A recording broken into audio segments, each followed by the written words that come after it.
आजच्या व्हिडिओमध्ये आपण घरच्या घरी अतिशय चविष्ट मसालेदार आणि हॉटेलसारखी कुर्मापुरी कशी बनवायची ते पाहणार आहोत.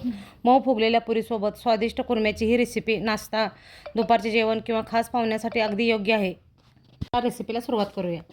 आज आपल्याला बनवायचा आहे बघा कुर्मा बनवायचा आहे. आता कुर्म्यासाठी मी सगळं साहित्य एक एक वाटीप्रमाणे घेतलेलं आहे बघा. हे बघा एकदम छानशी अशी फुलं कट करून घेतलेली आहेत मी. बारीक अजिबात चिरायची नाही. ही फुलं अशीच राहायला पाहिजे भाजीत.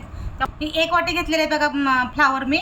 एक वाटी शिमला मिरची घेतलेली आहे. एक वाटी बटाटा घेतलेला आहे बारीक कट करून. एक वाटी टोमॅटो घेतलेला आहे. एक वाटी वाटाणा घेतलेला आहे. एक वाटी गाजर घेतलेला आहे आणि थोडंसं मी मटकीचं मोड पण घेतलेलं आहे बघा. आता यामध्ये तुम्हाला अजून बीन्स वगैरे वाढवायचं असलं तर तुम्ही वाढवू शकता. याच्या भाज्या काय तुम्हाला हव्या असल्या तर. आता आपण कांदा चिरून घ्यायचा बघा भाजण्यासाठी.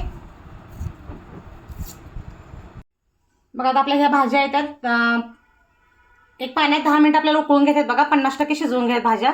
पाणी गरम करायला ठेवलेलं आहे मी. आता यामध्ये आपल्याला ह्या भाज्या थोड्या उकळून घ्यायच्या आहेत. थोडंसं आपल्याला मीठ टाकायचं आहे बघा यामध्ये. आणि 50% आपल्याला भाजी शिजवून घ्यायची. मी आता गॅसवरती बघा कढई ठेवत आहे. त्यामध्ये आपल्याला तेल ओतून कांदा भाजून घ्यायचा आहे बघा तळून.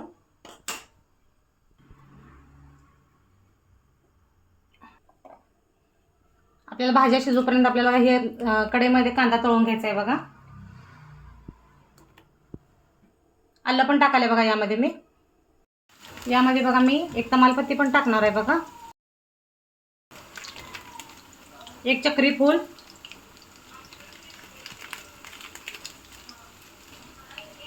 एक 2 लवंगा टाकणार आहे.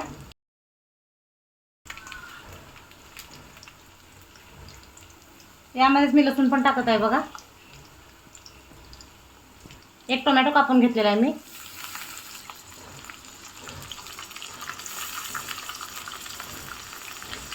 अशा प्रकारे आपल्या ह्या भाज्या 50% शिजलेली भाजी आपली. आता आपल्याला गॅस बंद करून घ्यायचा आहे बघा. आणि एक मोठ्या आकाराचा कांदा चिरून घातला आहे यामध्ये. आणि लसूण आणि आलं हे मी भाजण्यासाठी घातलेलं आहे बघा. आणि एक टोमॅटो घातलेला आहे. आता आपल्याला फोडणीसाठी बघा मी एक कांदा घेतलेला आहे चिरून. एक बारीक कांदा चिरून घेतलेला आहे.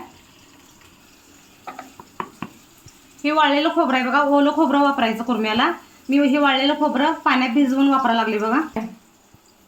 बघा अशा प्रकारे मी खोबरं बारीक करून घेतलेलं आहे. आता आपल्याला यामध्येच कांदा, टोमॅटो, आलं, लसूण आणि खडे मसाले बारीक करून घ्यायचे बघा. आता हे सुद्धा आपल्याला बारीक करून घ्यायचं आहे.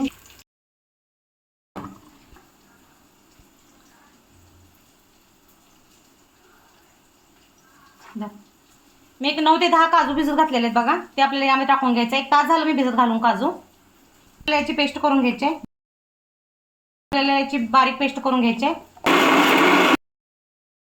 प्रकारे आपला मसाला बारीक करून झाला आहे बघा. इकडे कांदा पण भाजलेला आहे आपला. आता यामध्ये आपल्याला थोडंसं हळदपूड टाकायचं आहे बघा.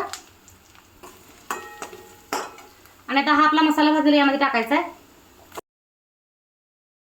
आता आपल्याला याला चांगलं तेल सुटूपर्यंत भाजून घ्यायचं आहे बघा. बघा मसाला आपल्याला चांगला व्यवस्थित भाजून घ्यायचा आहे. मसाल्याचा पूर्णपणे पांढरटपणा जायला पाहिजे, नाही तर भाजी बघा आपल्याला पांढरी दिसते.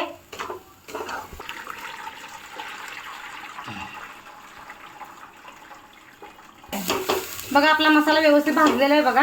आता यामध्ये आपल्याला चवीनुसार चटणी वापरायची आहे. तुम्ही यामध्ये थोडीशी काजू संगट खसखस पण बारीक करून टाकायची यामध्ये.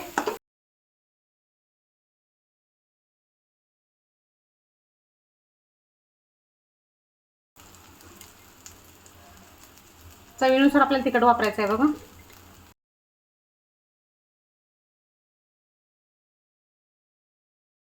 बघा अशा प्रकारे आपला मसाला भाजलेला आहे. मसाल्याने सगळं तेल सोडलेलं आहे बघा. आता आपल्याला ह्या भाज्या शिजवलेल्या सगळ्या टाकून घ्यायच्या त्यामध्ये.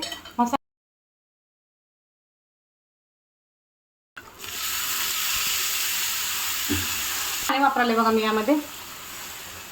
तुम्हाला कितपत पाहिजे त्या हिशोबाने तुम्ही पाणी वापरा.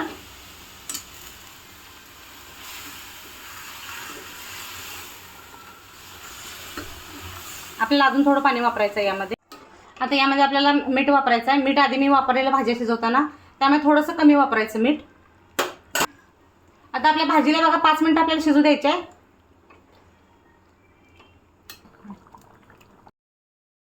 बघा अशा प्रकारे आपला कुर्मा एक 5 मिनिटं मी शिजवलेला आहे बघा. आणि आपला कुर्मा तयार झालेला आहे. व्हिडिओ